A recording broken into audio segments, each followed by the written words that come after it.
My personal testimony and my conversion story is because so many people have asked me, Al, why are you still preaching at 94? Most people retire at 60. You're 34 years beyond that. What are you trying to do? Work your way to heaven? So I guess I'm defending myself. I have a story to tell that is memory in my voice, in my mind, that I can't forget. I haven't always been a Christian. December the 7th, 1941, I was on a battleship out in Pearl Harbor. I realize what I'm telling you now, most of you weren't born. And many of you might have been small children and just barely remember it. But I was out on a battleship out in Pearl Harbor on December the 7th.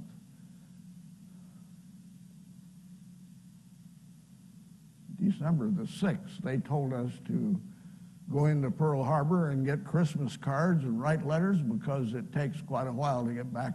We didn't use airmail those years. They didn't have very many airplanes. And so I went into Honolulu and I got Christmas cards and mailed them. And I got back to the ship a little bit late. I was a radioman. So I went into the emergency radio room. Nobody is in that compartment unless there's an emergency. And I went into that, locked down all the doors. I was sound asleep. At 8 o'clock in the morning, and they started hammering on the door. Let us in, there's a war going on. I said, you guys are crazy, get out of here. And then I felt that mighty battleship rock. Battleships don't rock. I've been on that battleship when we fired 16-inch guns broadside. It pushes the ship a little aside, but it doesn't rock the ship. I knew something was going on. And then I heard bombs and blasts, so I opened the door, and men came in and flooded that compartment like it was a flood of water.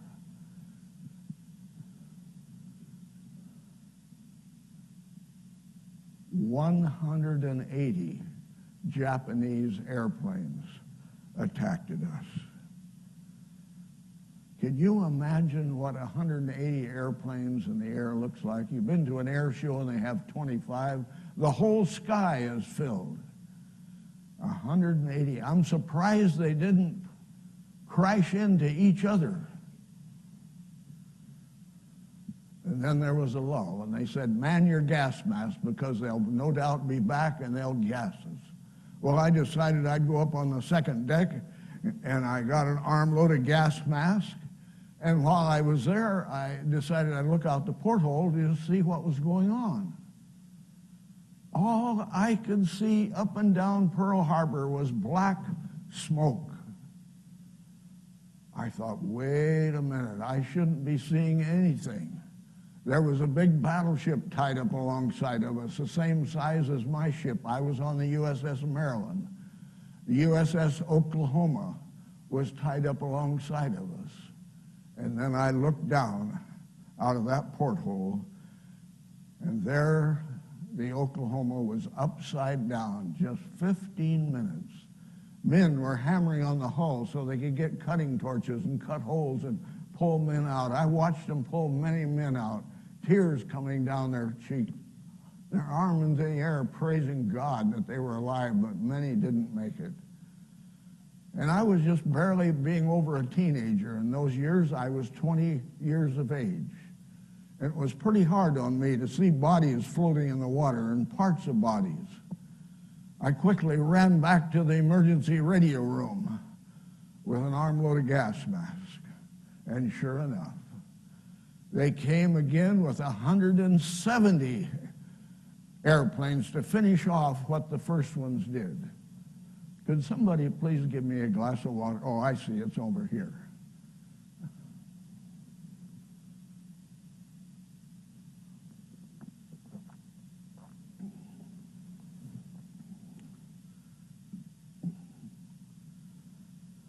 And what I'm going to tell you next, I didn't know until I was out to Pearl Harbor maybe 5 or 6 times. I go out there often. I'll be out there again in a couple of weeks. The reason I go out there is because I joined the Navy with a high school buddy. We went through high school together. We played tennis every day, and we joined the Navy together. We went to radio school together. He got assigned to the Arizona, and I got assigned to the Maryland. So when I go out there, he doesn't know I'm there, but I look at the roster and I see Dale Bicknell, my close buddy, and I honor him and respect him.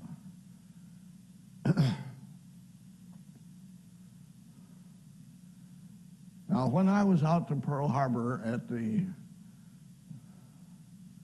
what do they call it, the library, there was some books for sale, and there was a little pamphlet, just a thin one, written by the Japanese officer that was in charge of all the Japanese airplanes. And I read that, and here's what he said. He said he sent all the Japanese airplanes back to the aircraft carriers, which is 200 miles away, and then he circled to see what the damage was. And he had 2 bombs under the wings of his airplane, and he looked down, and he could see one battleship that wasn't damaged at all. It was my battleship, the Maryland. He went up to a high altitude, dived full speed, released the bomb. It was a direct hit right over my head. But it didn't go off. It just rolled off and splashed in the water. I shouldn't be here this morning, and I know that. He said he was so mad, he went back up to another high altitude and dropped the second bomb, and it was a direct hit on the forward part of our ship, and it set the ship afire.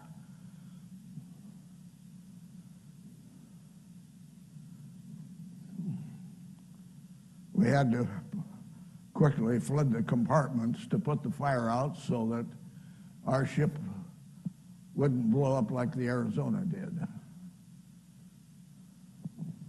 We were still the least damaged ship. In 5 days' time, they make temporary repairs. They sent us back to the United States, and I was transferred to a USS Columbia, a light cruiser in Camden, New Jersey. Now, at the first part of World War II, we didn't know if we'd have to learn to speak Japanese and German or not, because they destroyed most of our fleet out of Pearl Harbor. This ship was just being manufactured, and I should have known the trouble I was going to get in. There was 20 millimeters and 40 millimeters and 5-inch batteries and the main batteries. I should have known. But you know, I didn't give my heart to the Lord during all that time. Out in Pearl Harbor, Franklin Delano Roosevelt gave some of us servicemen this little white Bible. And I didn't think much of it at that time. I just threw it in the bottom of my sea bag.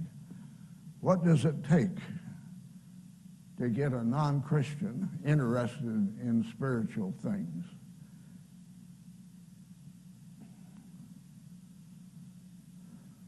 We sailed out through Panama Canal, and for 17 months I was in the war zone. It made Pearl Harbor look sick. We were in battle, many battles. And finally they announced we're going to dry dock. We got so happy. If you're going to dry dock, we're probably going home. We sailed out of the war zone, and out of the war zone, some islands, there was the funniest looking thing, and it looked like it was sunk. And we slowly sailed over the top.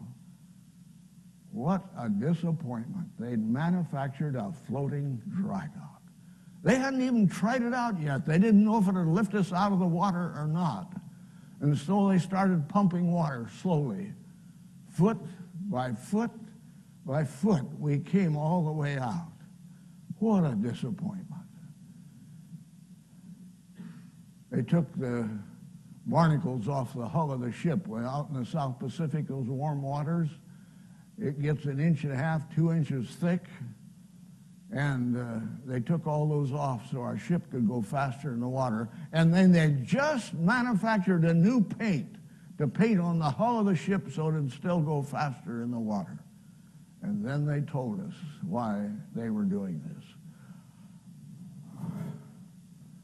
Our ship had been picked as a guinea pig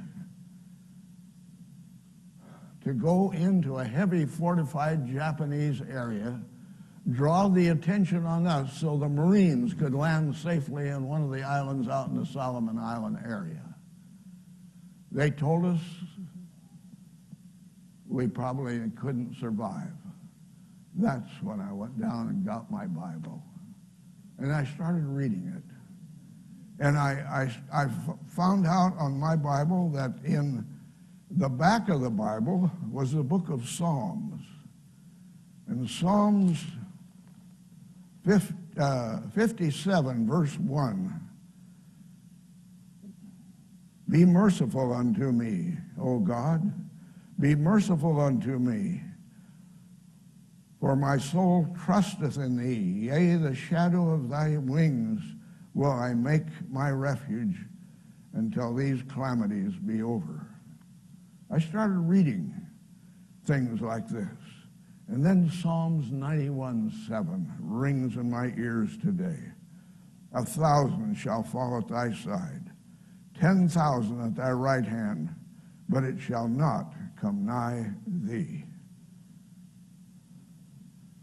I learned to pray that night. I didn't want to die. I was 22 then when that happened. And I don't want to die today when I'm 94 either. And I prayed. And I prayed. And we had one sailor, he just broke up. He said, screamed out loud, I don't want to die, I don't want, tears were coming down. And that didn't help any of us. None of us wanted to die. We went into that Japanese fortified area. We caught them asleep just like they caught us asleep at Pearl Harbor. We opened up every gun we had on the port and the starboard side, the main batteries. They must have felt the whole world had attacked them. And then they came alive. And they started firing at us, the main batteries, and torpedoes were coming. And out in the South Pacific, if you stir the waters a little bit, it's fluorescent. You can see the torpedoes coming.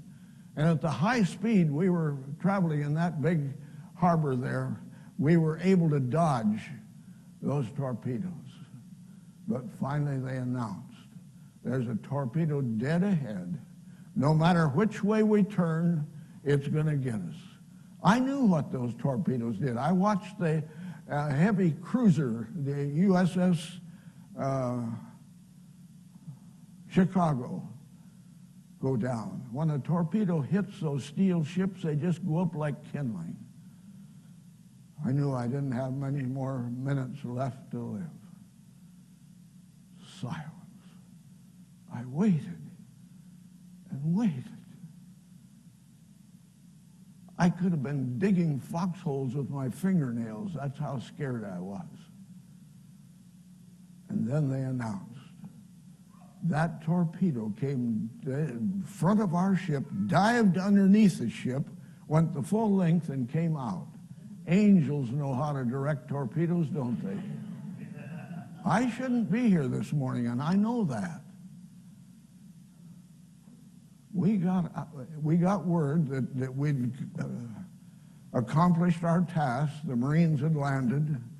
And so we'd finished our task, so we got out of that harbor at full flank speed. And the only damage we had was one shell that went through the radar mast. I shouldn't be here this morning, and I know that.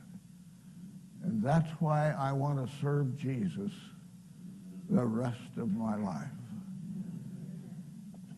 You might have to prop me up here, but I'm going to keep preaching. I love Jesus more than I can put into words.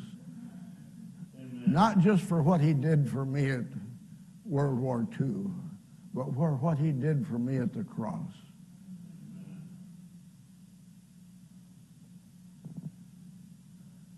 We sailed out of that harbor, and the next morning I remember standing on the lifelines all by myself. I had a prayer meeting by myself, praising God that I was still alive. Well, we went back to where we get fuel and ammunition out of the war zone, and then I could never understand why we could always get fuel and ammunition, but we couldn't get food. I got so tired of eating New Zealand goat meat, maybe that's why I'm a vegetarian today.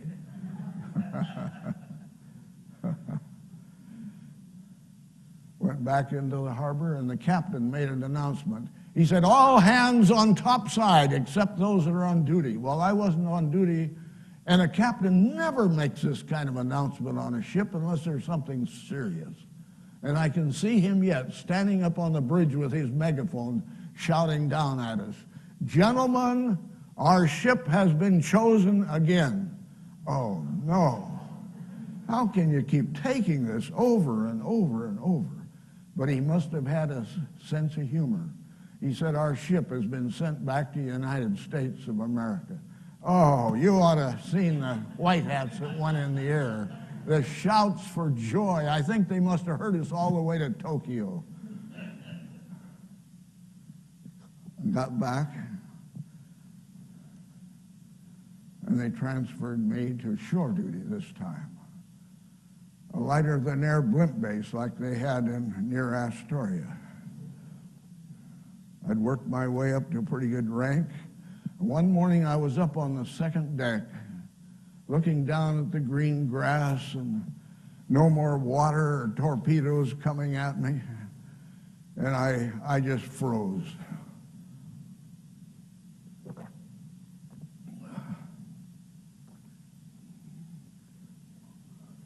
Under pressure, I read this Bible, and then I realized what I have to do. I started studying, and I found out there's over 200 churches, and I started talking to the ministers, and each one said they're right and others are wrong. Now, my wife was a Seventh-day Adventist, but I thought that was the most ridiculous thing I ever heard of, going to church on Saturday, so I didn't want any part of that. But look at me today. So I set a criteria. I wanted a church that believed all of the Old Testament. I wanted a church that believed all the New Testament. I wanted a church that kept all the 10 Commandments. Well, you know that made it so simple. The Seventh-day Adventist Church is the only church that filled that criteria. I was baptized March the 25th, 1945, before most of you were born. And I've never been happier in my life.